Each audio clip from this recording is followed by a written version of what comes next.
Tanguay Électronique, en première ligne.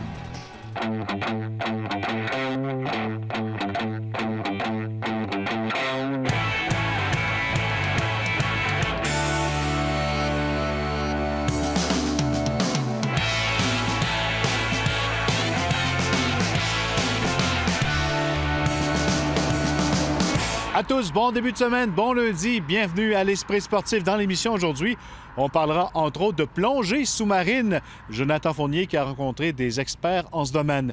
Mais d'abord, on parle de soccer. Le Dynamo de Québec disputait dimanche après-midi au Stade Onco de Lévis son tout premier match dans la première ligue de soccer du Québec. Malheureusement, ça ne s'est pas déroulé comme prévu. Une défaite de 4-0 contre les champions défendants, le Mont-Royal Outremont.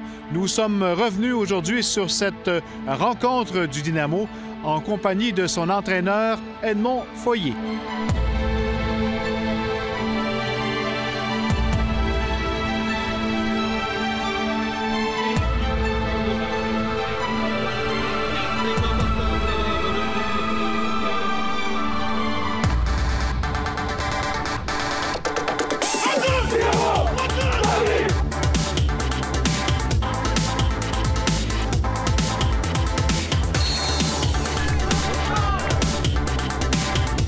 On attendait beaucoup de ce premier match. On l'attendait depuis longtemps. C'est un petit peu joué dans la tête des joueurs? Oui, mais c'est normal. En fait, quand il y a de la pression comme ça, elle peut être positive comme négative. Quand elle est positive, on se surpasse. Et sur ce genre de match, si on se surpasse, on peut vraiment faire quelque chose d'intéressant. Et si la pression, elle est négative, ben, les joueurs sont inhibés. C'est ce qui nous est arrivé un peu hier où on a eu peur de se lâcher complètement. C'est le scénario qui est difficile. Quand on voit qu'on sort de ce match-là avec 4 cartons jaunes et un carton rouge, après, comme on le voulait, il y avait quand même un enjeu symbolique qui était la première rencontre du Dynamo dans l'histoire de la PLSQ.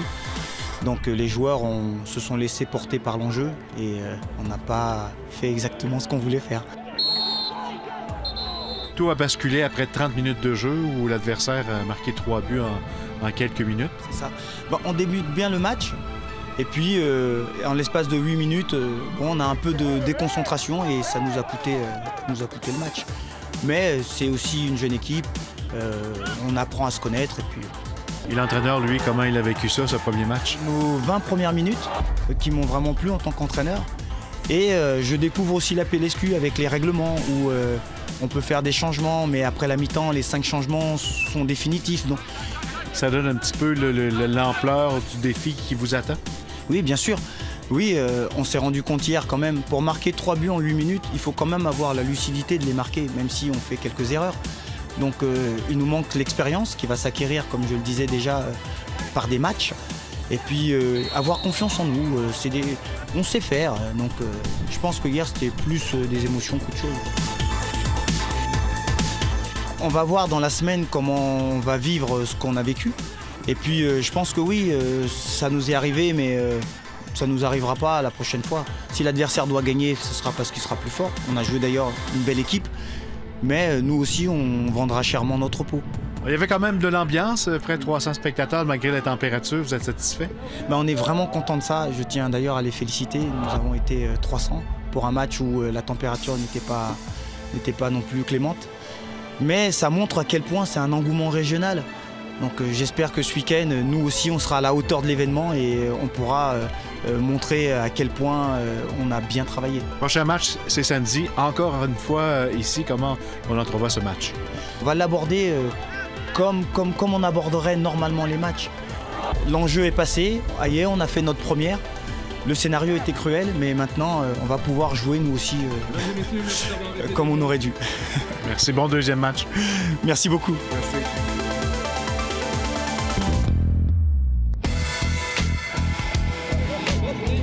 Présentation samedi après-midi du 15e défi Est-Ouest Valero U-Sport présenté devant 6528 personnes au Stade TELUS Université Laval à Québec.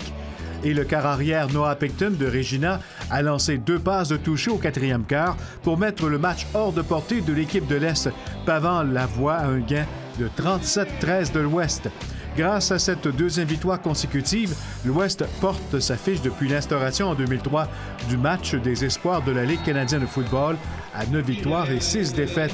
Les gagnants ont dominé par 457 contre 344 dans la colonne des verges totales, 331 contre 242 par la voie des airs et 133 contre 111 au sol. Du côté de l'Est, le quart arrière du Rouge et Or, Hugo Richard, a complété 11 de ses 21 tentatives pour 153 verges et 2 interceptions.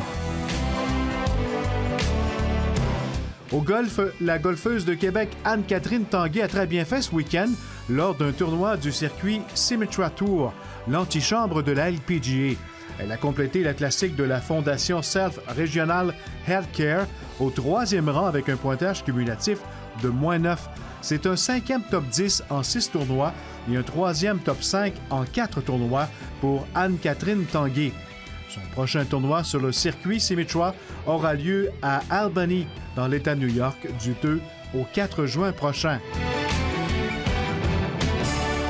Après la pause, la plongée sous-marine dans la région de Québec, plus populaire que jamais.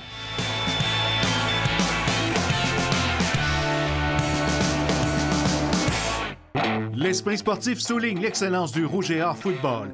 Malgré sa courte histoire d'à peine 21 saisons, la renommée du Rouge et Or n'est plus à faire. Un exemple à suivre partout au Canada. Toronto 1999, le Rouge et Or met la main sur le tout premier titre national de son histoire. C'est en 2010 que le Rouge et Or remportera la Coupe Vanier pour une toute première fois devant ses partisans.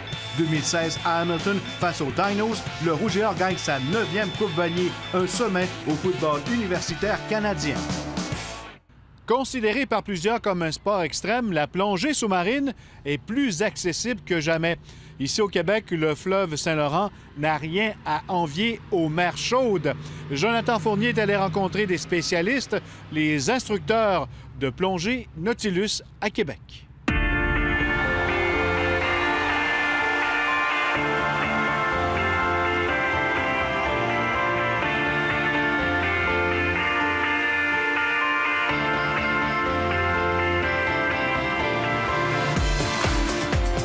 Que depuis qu'on est impliqué, surtout depuis 2005, qu'on est devenu propriétaire, on voit une montée en popularité du sport. Un sport qui est accessible, qui est sécuritaire, que de plus en plus des gens pratiquent en famille, ce qu'on voyait peut-être moins avant où on avait une clientèle qui était plus policière, militaire. Mais là, vraiment, on voit que des gens de tout âge s'intéressent à la plongée, plus jeunes, les bubble makers à partir de 8 ans jusqu'à des gens qui ont une bonne santé physique mais qui sont plus vieux finalement. Moi, j'ai commencé, je pense, en 2006 avec eux. Déjà, ils commençaient à être pas mal médiatisés, puis ils offraient des stages de perfectionnement ou juste d'initiation aux escoumins en piscine ici au Cégep Garneau. Fait que, non, c'est une belle gang, puis je pense qu'ils ont été pas mal précurseurs à Québec pour rendre la plongée accessible à tous, parce que il y a beaucoup de gens qui ont des craintes par rapport à ce sport-là, qui se disent « Ah, ben moi, je suis claustrophobe. » Écoute, t'es pas confiné dans une boîte de carton, là. C'est le plus grand sentiment de liberté que tu vas vivre dans ta vie, ça va être dans l'eau, justement.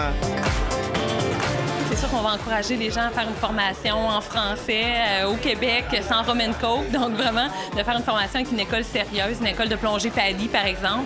Donc, on doit quand même maîtriser des exercices pratiques, des exercices, des notions, je dirais, théoriques avant de se lancer, évidemment. Une fois que c'est fait, on peut décider de plonger plus dans le sud, bien qu'on n'a rien à envier ici aux mers du Sud au Québec. On a l'une des plus belles faunes et fleurs répertoriées mondialement en eau froide aux escoumins. On a les phoques gris communs à percer, la pêche au pétonque au Nouveau-Brunswick, de la plongée d'épave qui se fait dans les lacs Ontario, l'Empress of Arden, la deuxième quand même plus grosse tragédie maritime après Titanic. Fait qu'on a tout ça à moins de 500 km de Québec. On s'imagine que dans le fleuve, on va retrouver des pneus et des vieilles bottes Kodiak, alors qu'il y a une faune une flore qui est très diversifiée. Quand on s'en va aux escoumins, des anémones, des algues, il y a plein d'espèces, que ce soit des belugas, que ce soit des phoques en Gaspésie, des chaleurs, tout ça. Il y a vraiment du stock intéressant au Québec. Ouais. Nous, ici au Québec, on a des étoiles de mer, on a des anémones, on a toutes sortes de poissons. On peut pratiquer l'apnée, on peut pratiquer la chasse sous-marine, on peut pratiquer la plongée sous-marine, on peut faire de la pêche au péton, qu'on peut plonger avec les phoques. Ça, c'est méconnu. Si on tente de démystifier en quelques phrases un peu les équipements peut-être de plongée. Bien, écoute, on a évidemment l'équipement vraiment de base, palme, masque et tuba. Donc ça, c'est vraiment ce que ça prend quand on commence. On peut faire de l'apnée, on peut traîner ça dans le sud, même si on ne fait pas de plongée. Donc ça, c'est vraiment l'équipement de base. Ensuite de ça, on va avoir vraiment le cylindre, donc évidemment qui va contenir l'air avec lequel on va plonger. Il va avoir vraiment la veste de plongée qui se trouve être le support, le sac à dos qui va tenir notre bouteille. Puis sur cette bouteille-là, on va avoir un détendeur. C'est ce qu'on va vraiment venir se mettre dans la bouche, qui se trouve à détendre la pression de la bouteille à une pression d'air respirable. Donc, c'est pas mal ça, l'équipement. Dépendamment de si on fait de la plongée plus dans le sud, où on va avoir un vêtement, un wetsuit ou en dry ici au Québec, bien là, on va changer nos équipements en fonction de la plongée qu'on veut faire, qu'on veut faire de façon sécuritaire et confortablement, finalement. Une formation à plonger, ça peut ressembler à combien de temps? Une formation en plongée élémentaire, il y a deux formats, je dirais. Il y a un format qui est 6 soirs de cours, où on va faire à chaque soir de la théorie et de la pratique, ou encore 2 week-ends consécutifs de théorie-pratique. Puis tout ça, dans les deux cas, ça se conclut par une fin de semaine de certification. Nous, on privilégie ou bien Flynn Code, Thetford Mines ou les Escoumins, dépendamment de ce que les gens ont le goût de vivre comme expérience. Quel serait le site de plongée le plus près de la ville de Québec? Bien, c'est sûr qu'il y a des sites pour expérimenter. Je dirais, je parlais de la carrière Flynn Code à Thetford Mines. C'est un site pour expérimenter. On ne va pas voir là de la faune de la flore. Par contre, il y a certains aménagements qui ont été faits pour les plongeurs où on peut voir, entre autres, un autobus, un voilier. Donc, il y a certains éléments d'intérêt qu'on peut aller voir. C'est une eau qui est très claire. Donc, on peut aller se pratiquer là-bas, mais c'est pas les phoques gris communs de Percé, malheureusement. Sinon, je vous amènerais plus aux Escoumins à 3 heures d'ici ou vers l'Ontario, plonger sur les épaves. On peut en trouver pour tous les goûts. On peut décider d'être un passionné de flore, de faune, de se promener dans 10 pieds d'eau avec un cylindre toute notre carrière de plongeur, comme on peut aussi mettre 3, 4, 5 cylindres puis descendre à des grandes profondeurs. Ça nécessite une meilleure forme physique, mais c'est vraiment accessible pour tout le monde. Et voilà, en terminant, je vous rappelle que toutes nos émissions sont disponibles sur notre site Facebook, L'Esprit sportif. Bye bye, à demain.